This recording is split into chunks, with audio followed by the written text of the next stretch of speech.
sebenarnya kalau kita persiapan dari awal ya nggak ada yang sulit gitu, maksudnya insya Allah aman gitu.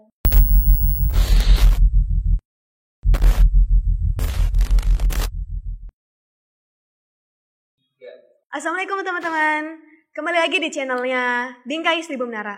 Alhamdulillah sekarang kita kedatangan tamu Kalinawati dan bersama saya Lifta Afle Putri. Kita akan membahas tentang kefakultasan yang ada di Mesir.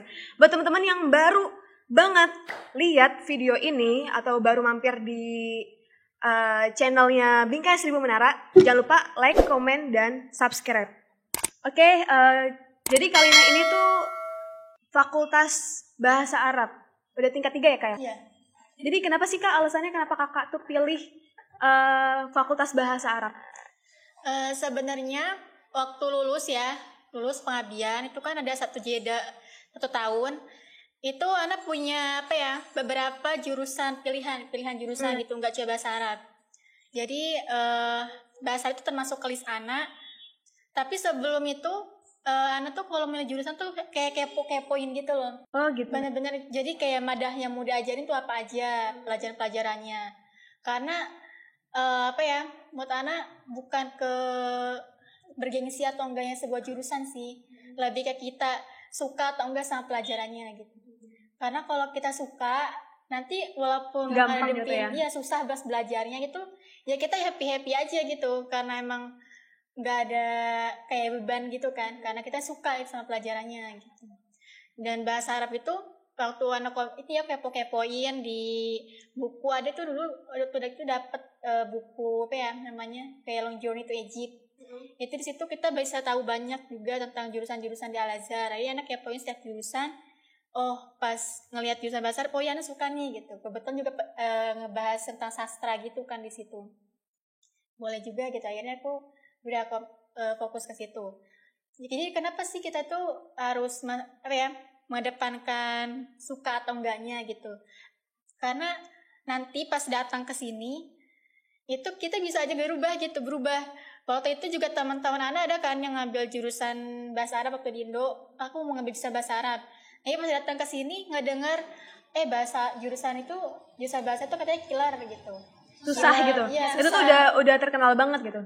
Iya, karena emang stigmanya masih situ gitu, katanya banyak yang rosif gitu jurusan ini Fakultas Bahasa Arab itu.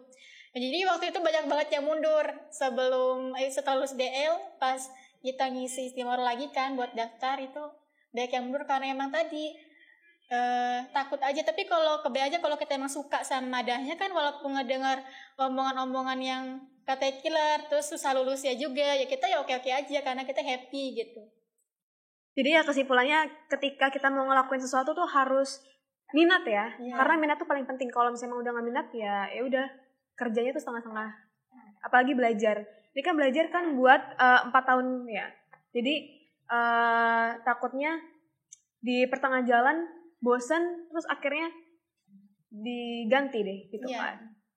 Terus apa sih, Kak, perbedaan mempelajari bahasa sama mempelajari yang ilmu kemasyarakatan gitu, kayak misalnya syariah gitu? Sebenarnya di Fakultas Bahasa Arab itu kita nggak cuma belajar bahasa Arab ya, maksudnya nggak cuma belajar nahwu balaghah juga. Kita belajar di situ tari adab. Bahasa Inggris ada? Iya, tari adab Arabi. Jadi kita di situ mempelajari bi'ah masyarakat orang Arab tuh gimana sih gitu. Jadi kita juga dapat ilmu masyarakat juga kan di situ. Kita juga belajar tafsir hadis, fikih, cuma kita nggak fokus ke situ, tapi fokusnya ke jurusan yang kita ambil gitu. Jadi menurut Ana kalau masalah ilmu kemasyarakatan itu nggak tergantung ke jurusan yang kita ambil sih. Kita bisa ngambil itu dari mana aja, dari organisasi, dari hubungan kita sesama mahasiswa, sama masyarakat Mesir juga gitu. Bedanya belajar bahasa Arab di Indonesia sama di Mesir tuh apa sih, Kak? Bahasa mungkin kita langsung datang ke biahnya langsung ya, ke lingkungannya langsung. Kita bisa langsung langsung kayak praktek gitu. Kita bisa praktis langsung ke orang-orang Mesir juga ya kan. Kalau kita ke Bakolah ya kan, ke warung atau ketemu sama baba-baba, itu bisa langsung ngomong. Kita juga kalau ya kan di perkuliahan kita juga ngomong langsung bahasa Arab kan sama doktornya, sama teman-teman Mesir, sama yang dari negara lain juga gitu. Jadi untuk speaking kita mungkin insya Allah gitu. Karena mendukung banget ya. Kalau misalnya dalam mempelajari bahasa tuh emang harus ada supporting dari lingkungan gitu. Tapi kalau misalnya nggak ada, ya udah kita mau ngomong sama siapa gitu. Kita mau improve bahasa kita tuh jadi susah, ya nggak sih? Nah, sama sih dalam mempelajari bahasa Arab gitu ya. Kayak amiyah. Sering banget gak sih kita tuh mau ngomong bahasa fushah, tapi dijawabnya tuh amiyah. Itu gimana? Penting gak sih kayak belajar amiyah juga? Penting sih, karena kita kan tinggal di Mesir ya. Iya. Ya masyarakat Mesir kan gak semuanya bisa fushah, karena mereka mikirnya bahasa fushah itu ya kayak bahasanya orang-orang pendidikan di orang di Arab gitu. Jadi kalau bisa ya belajar bahasa amiyah juga.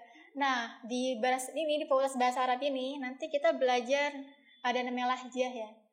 Jadi kita kayak pronunciation gitu nggak sih? Lahjah itu logat kayak di Indonesia aja kan ada logat Sunda, logat Jawa gitu, sama juga di bahasa Arab gitu. Jadi bahasa Arab di orang Mesir gimana sih yang sering kita dengar amiyah gitu kan? Kayak kok jadinya malah hanja ya gitu. Kan kayak milako milaa gitu. Jadi kita belajar di situ juga di Fakultas Bahasa Arab. Menurut kakak pesan untuk maba-maba nih yang mau ambil Fakultas Bahasa Arab tuh apa? Kan banyak nih kayak misalnya ada mahasiswa baru nih ya datang, terus langsung kayak didoktrin gitu loh pemikirannya bahwasanya Fakultas Bahasa Arab mah susah gitu loh. Jadi menurut kakak tuh apa gitu yang membuat mereka tuh mengubah mindsetnya menjadi mudah? Sebenarnya udah bahas tadi kan. Yang pertama itu ikutin minatnya sih. Terkadang ada juga yang masuk Fakultas Bahasa Arab itu karena tertantang. Karena emang katanya ya berelit lah, bergengsi lah gitu. Karena kan fakultas yang sulit gitu, akhirnya dia nyoba-nyoba. Nah ini kan niatnya udah beda kan gitu. Padahal mungkin aja dia minatnya di jurusan lain, fakultas lain gitu. Jadi kembali ke minatnya, ikutan ke minatnya. Kalau emang minat dia itu maksudnya sastra Arab, sejarah Arab, atau emang di peradaban juga, ya udah kita pilih ke situ gitu. Kelihatan prospeknya ke depan juga mau jadi apa. Jadi emang pemilihan jurusan sebelum kuliah itu yang penting banget gitu. Jadi kita nggak bisa asal milih gitu ya. Atau kita nggak dengar sulit, akhirnya kita nggak jadi. Padahal kita suka sama madah-madahnya di situ. Betul. Atau milihnya yang lebih mudah gitu. Padahal ya walaupun mudah kalau kita nggak suka kan gimana? Jadi belajar juga males kan. Jadi peminat, prospek ke depan juga mau jadi apa gitu. Baru kita bisa tahu jurusan apa yang kita bisa pilih nanti pas masuk kuliah. Terus apa lagi kak? Udah sih, setawana emang minat dan lihat juga prospeknya mau jadi apa nanti ke depan. Tapi kan biasanya walaupun udah minat ya, namanya manusia, semangat itu tuh bisa naik turun. Jangankan semangat, iman juga bisa naik turun kan. Jadi kira-kira apa sih kak yang biar bisa naikin semangatnya gitu buat belajar dan benar-benar ditekunin? Kalau anak pribadi emang ya fakultas punya kesulitannya masing-masing. Di Fakultas Bahasa Arab juga ada kesulitannya sendiri gitu. Kalau menghadapin yang sulit ketika satu mada atau tutornya yang katanya killer waktu ujian ngasih nilainya sepelit itu. Paling pelit emang? Ada tiap tahun tuh ada pasti satu mada yang emang kita nggak sangka nilainya tuh jelek gitu. Yang kira kita bisa ternyata tuh keluarnya jelek gitu. Ada juga. Itu kan salah satu kesulitan juga kan. Kalau Ana sih enjoy aja gitu. Nggak terlalu dipusingin karena emang tadi Ana ngikutin minat Ana gitu. Ana suka sama pelajaran-pelajaran di Fakultas Bahasa Arab. Jadi ya udah mau gimana nanti pun Ana enjoy aja. Jadi nggak terlalu dibawa pusing gitu. Gimana ya gitu. Karena itu kan walaupun kuliah juga pasti IPK itu penting juga. Yang penting kita bisa menyerap ilmu sebanyak mungkin. Nanti ketika lulus juga ya kita bisa mengamalkan yang kita bisa itu walaupun IPK-nya mungkin berbeda gitu kan, gak apa-apa. Jadi yang paling penting tuh kayak ngamalin gitu lah apa yang udah kita pelajari gitu masih kak. Jadi yang dibutuhin masyarakat tuh bukan nilai, tapi apa yang udah kita serap gitu kan. Terus nih kalau misalnya ujian bahasa Arab itu kira-kira harus ngafalin syair gitu gak sih Kak? Atau gimana? Karena kan kita ada namanya sastra Arab. Itu ya otomatis kita harus ngafalin puisi-puisi Arab juga, prosa-prosa mereka gitu. Kalau nggak ngafalin kita gimana tahu, gimana kita bisa membandingkan gitu. Kayak tiap contohnya di masa sebelum Islam datang tuh gimana prosanya, atau setelah Islam datang gimana perbedaannya. Kalau kita nggak ngafalin dan nggak membandingkan ya gimana kita mau tahu gitu perbedaannya. Berarti kalau misalnya ujian Al-Azhar tuh benar-benar harus dihafalin semua ya? Nggak juga sih. Kalau Ana sendiri nggak fokus ke hafalan, lebih fokus ke ini pemahaman. Jadi kalau misalnya kakak lupa itu bisa pakai bahasa sendiri. Iya, betul. Jadi kan sekarang tuh stigma pemikiran orang katanya ujian Al-Azhar itu sulit gitu. Iya, baik banget yang ngomong. Ya, maksudnya namanya kayak dikuduskan gitu loh. Padahal mah ujian mah semuanya sulit gitu. Iya, yang nggak sulit ya cuma di Al-Azhar doang kan. nyontek doang. Terus sebenarnya nggak ada kalau kita yang mempersiapkan diri, insya Allah juga worth it gitu ke hasilnya juga gitu. Makanya Ana biasanya kalau ujian itu 1 bulan sebelum ujian ya itu udah berhentiin semua aktivitas. Enggak juga. Kalau emang masih ada emang yang important gitu buat dilangsungin ya udah Ana juga lakuin juga, cuma udah bikin jadwal. Jadi kira-kira ada apa sih yang Ana mulai buat pelajarin. Jadi sebelum ujian tuh udah dihatamin lah minimal sekali lah ya. Nanti pas sebelum ujian, sebelum besoknya kita belajar lagi kan. Jadi ya setidaknya kan udah hafal mungkin 2-3, bukan hafal ya, hatam 2-3 kali. Jadi kalau dari situ tuh kita lebih paham lagi, beda sama SKS. Kalau SKS tuh pasti ada ilmu-ilmu tuh malah yang terabaikan gitu gara-gara terburu-buru gitu kan. Kalau Ana sendiri gitu. Jadi sebenarnya kalau kita persiapan dari awal ya nggak ada yang sulit gitu, maksudnya insya Allah aman gitu. Tapi emang benar doa juga mempengaruhi kan hasil sebuah usaha itu tergantung doa juga. Usaha tanpa doa itu sombong. Oh iya. Tapi doa tanpa usaha juga ya kayak kosong gitu loh, kosong. Walaupun doa ya kan, tapi kitanya nggak punya apa-apa masa nggak mungkin juga sih. Kalau menurut Ana nggak mungkin juga kalau dia nggak belajar, kalau banyak doa ya dia tiba-tiba LC tuh nggak mungkin juga gitu. Pasti belajar juga kan. Jadi nih Kak, ada lucunya nih. Orang kayak misalnya dia tuh jarang belajar gitu kan, dia tuh nggak mau kayak kelihatan belajar gitu loh. Dia kayak bisa ditanya, kamu udah belajar belum? Dia kayak bilang belum gitu. Dia tenang aja gitu. Jadi kayak misalnya orang lagi mau belajar dia ganggu gitu loh, tapi ternyata tuh pas lagi ujian nilainya tingginya dia. Menurut kamu ini orang emang IQ-nya tinggi gitu atau dia belajar diem gitu? Sebenarnya tiap orang itu punya cara belajarnya masing-masing gitu. Yang tadi Ana jelasin itu kan cara Ana sendiri ya kan. Cara Ana buat belajar gimana sebelum ujian. Tapi ya bisa jadi yang kamu sebutin itu dia setelah beres ini ya perkuliahan di kelas dia malamnya belajar ya kan. Gitu. Jadi tiap malam dia mungkin belajar. Jadi kayak dia nyicil ya? Iya, dia nyicil dari awal. Jadi pas nanti tuh ya mereka nggak usah sibuk-sibuk ngatamin lagi gitu kan. Jadi emang bukan berarti dia nggak belajar sama sekali. Pas dia belajar tapi cara dia itu berbeda sama kita gitu. Oke, lanjut lagi nih Kak.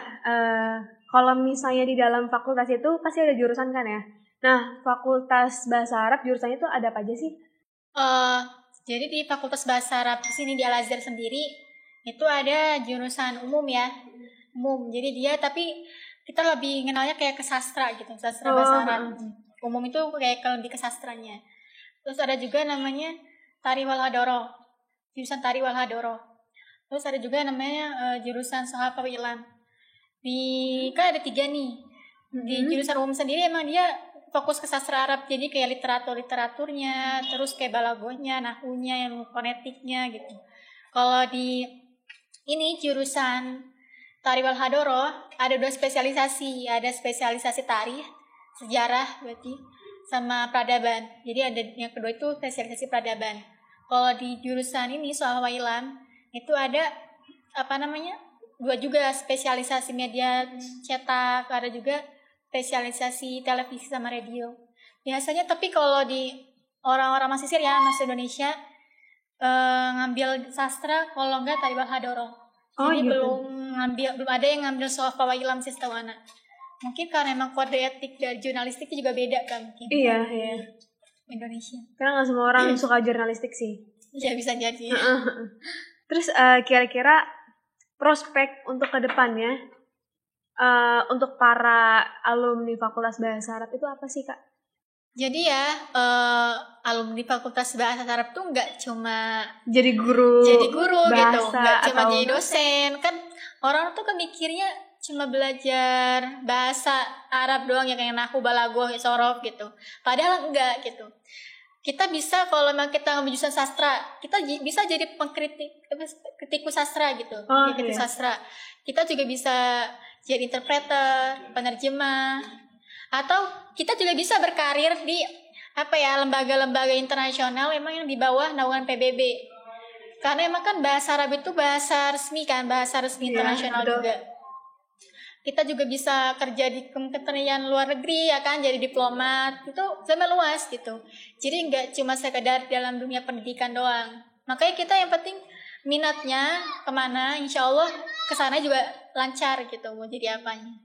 Sebenarnya sih kalau belajar itu sih jangan langsung kayak dipikirin mau jadi apanya gitu kan ke depan. Itu harus ya udah dijalanin gitu. Tapi emang sih kadang kebanyakan ya yang terjadi di Indonesia pada saat ini, kayak misalnya dia tuh ngambil jurusan psikolog gitu, tapi dia malah jadi entrepreneur gitu. Kan emang beda jurusan. Itu tuh belajar aja, karena kuliah itu kan nggak cuma langsung buat ke profesi ya, tapi untuk biar improve mindset kita, terus juga kayak misalnya bagaimana cara retorika, bagaimana cara dalam berpikir yang logis gitu kan, yang benar-benar rasional gitu. Iya, dari gini ya, hal-hal yang anak pelajarin selama jadi mahasiswa, kita itu gimana menjadi orang yang bisa toleransi gitu terhadap pendapat orang lain. Karena orang yang punya ilmu yang tinggi tuh adalah yang punya toleransi yang paling tinggi juga. Iya. Karena emang yang namanya perbedaan itu bukan berarti beda ya. Iya. Kita tujuannya sama, cuma cara jalan kita aja yang berbeda-beda gitu. Kita mungkin yang penting ya kita tujuannya sama aja gitu. Jadi nggak usah terlalu emosi atau apa lah ya kalau beda. Gitu. Ya udah, kira-kira apa nih dari kakak nih yang mau disampaikan buat maba?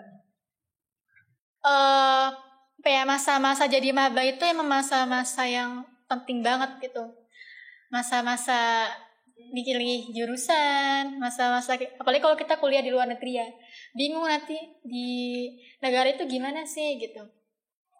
Kalau nasihat dari anak, di negara mana yang kita tuju, kita harus benar-benar cari informasi gitu. Gimana sih gimana sih masyarakatnya, dan banget. Fakultas universitas kita yang mau diambil tuh gimana sih sistemnya gitu, sistem belajarnya, sistem ujiannya, semuanya. Yang terpenting juga itu jurusan ya. Banyak orang tuh yang tadi ujung-ujungnya jarang kuliah atau emang nilainya kecil tuh karena tadi salah milih jurusan, akhirnya belajar itu jadi beban ya kan. Kalau kita dari awal tuh udah persiapan ya, udah bener-bener observasi lah bahasanya, observasi jurusan yang kita minatnya mana gitu. Insya Allah itu belajar tuh happy aja gitu. Karena kita mikirnya bukan ke IPK tapi ke oh wow gitu, Ana suka ini gitu, Ana akhirnya Ana tahu tentang ini gitu. Jadi akhirnya kan belajar juga jadi kayak main HP aja ya kan, santai gitu. Ya intinya tuh kita harus mencintai pelajaran atau pekerjaan apa yang mau kita lakuin. Karena kalau kata Pak Ridwan Kamil ya, pekerjaan yang paling enak itu tuh adalah hobi yang berbayar. Iya betul banget. Jadi kayak hobi kita suka bahasa Arab gitu, ya udah gitu, pasti kita belajar terus ngerjain tugas nggak ada rasa kayak capeknya atau bosannya gitu kan. Ya gitu deh. Mungkin cukup sekian aja ya podcast kita kali ini. Semoga bermanfaat. Dan kalau misalnya video ini bermanfaat, tolong di-share ke teman-teman kalian dan para maba tentunya. Jangan lupa like, comment, share, dan subscribe. Dadah. Udah.